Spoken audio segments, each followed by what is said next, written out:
Brian.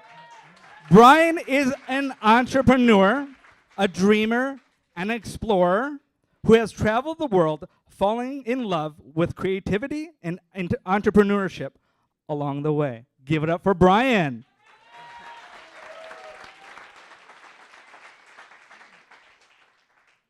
This is a photo of Alex Hamill, a free solo climber climbing El Capitan. Now, El Capitan is in itself a difficult mountain to climb, but he does it without a rope, without a harness. One mistake, one slip of the foot, and he'll fall to his death. Today, we're going to talk about fear. But instead of talking about these specific moments, we're going to talk about what leads us to these moments. These moments that appeared insane to everyone around us, but make perfect sense in our mind. Instead of talking about silencing fear, what if we ran towards it? What if we reckoned with it? Because we'll live the life that we're destined to live if we do that. So in order to do that, I'm going to talk about my own journey through life.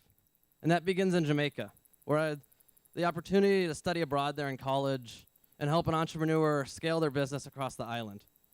While there, we traveled deep into the Blue Mountains on a dirt road to a hostel in the middle of the rainforest. And the only people who knew we were there were the people that we were with. So if anything happened to us, we'd be gone. One morning, we decided to hike to a Rastafarian village that was further up in the mountains, and we saw the school that these kids went to.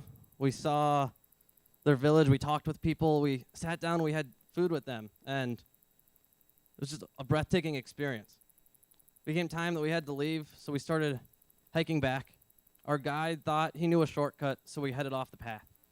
We kept hiking and hiking and hiking till it became clear that we were lost, without water, in the middle of this jungle, in a country that we did not know. And it was in that moment that I can't really describe, but I just turned and I saw the most beautiful view that I had ever seen in my life, and it just shifted my perspective. And I knew right then and there what my purpose in life was. And that was to continue venturing off these unbeaten paths, to continue venturing off of them so I could create impact. And we eventually found our way back to the path. We had to climb a waterfall to get there. And we made it back to the hostel, and we lived. Yeah. But that wasn't the end of my journey. Later on in college, I had the opportunity to travel to Ecuador to intern with the Social Entrepreneur Corps to help launch a water purification system across the country. And every day I experienced moments where I was able to listen and reckon with that fear.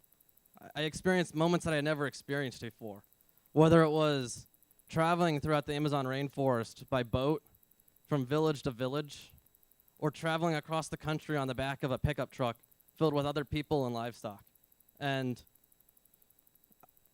these were moments that I wouldn't have been able to experience if I didn't go on this trip. I lived in villages without windows on the base of volcanoes. I herded sheep through the Andes Mountains, and I can't count on the amount of fingers on my hand the amount of times I almost died, whether evacuating a town that was flooding or nearly like getting hit by a landslide or getting sick and losing 30 pounds in 1 week.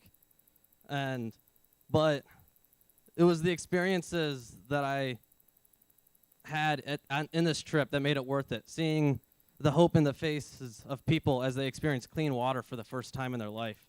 And it was these moments that made that reckoning with that fear worth it. Where in Jamaica I found my purpose, Ecuador gave me the courage to continue reckoning with that fear.